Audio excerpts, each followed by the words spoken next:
Hi, welcome to the fourth edition of Conversations with Associates. This is the first one in 2020. We're going to be talking to Andy Mills about what he's currently working on and what he thinks clients are doing well. Hi, Andy. Hi, Becky. How you doing? Not too bad, thanks. How are you? I'm all right, thank you. Welcome to 2020. Yes, thank you. Looking forward to an exciting year ahead. So I thought we'd have a quick conversation about what you're currently working on, what you think clients are doing well, and what you think they could be improving on throughout the year. So do you want to start off by telling us what you're currently working on? I'm working on the same things I've been working on for a little while, actually. As you know, I tend to kind of specialise in health and NHS work, although branching out a little bit into local authority work now. We tend to get called in, don't we, when there's been a problem somewhere. And one of the things I've been working on with clients is to try and talk to them a bit more about getting ahead of when that kind of trouble is brewing. So talking to existing clients and talking to them about their plans for the future and how they might start their process of engagement and consultation a little bit earlier. That's really borne out by the fact that, as we've been talking about previously, a lot of the challenges in kind of case law now are coming much earlier in the process. They're coming at the option development, option appraisal process. That's not at the point where people think, we're going to go out to consult. So what parts do you think that clients are already doing quite well?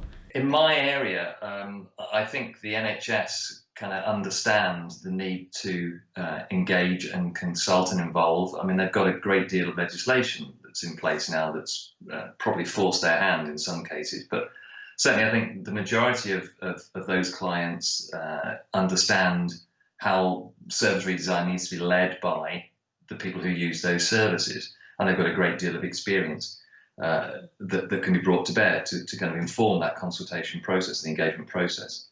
I think increasingly I'm seeing NHS bodies using their staff as a great way of hearing more about how those services are used and what can be done to kind of improve those services. And I think that's, people always talk about staff are our greatest asset, yet it's very rare until relatively recently to have seen staff fully engaged in kind of generating options and developing proposals for the future.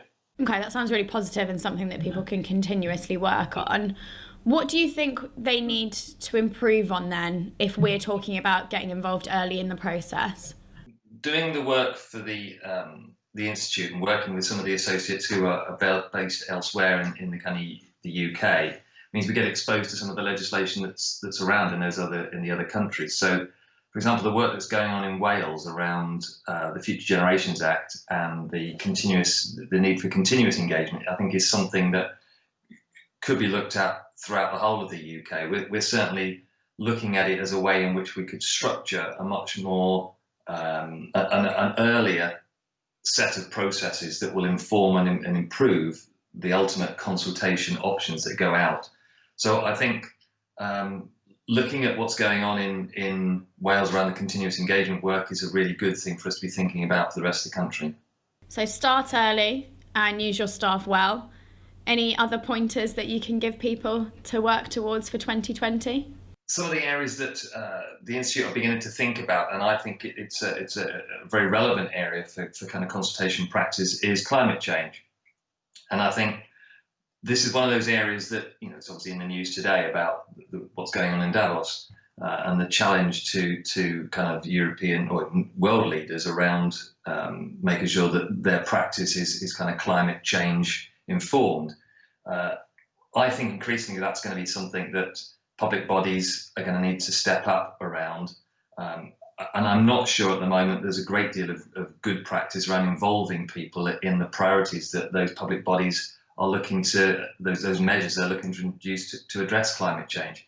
So I think that's something that is one to watch, and I think it's something that the Institute are going to be working on and providing some kind of framework which people can use to react to the climate change agenda. Andy, thanks so much for spending your morning with us. No problem. I enjoyed that. Thanks, Becky. No worries, we'll speak to you soon.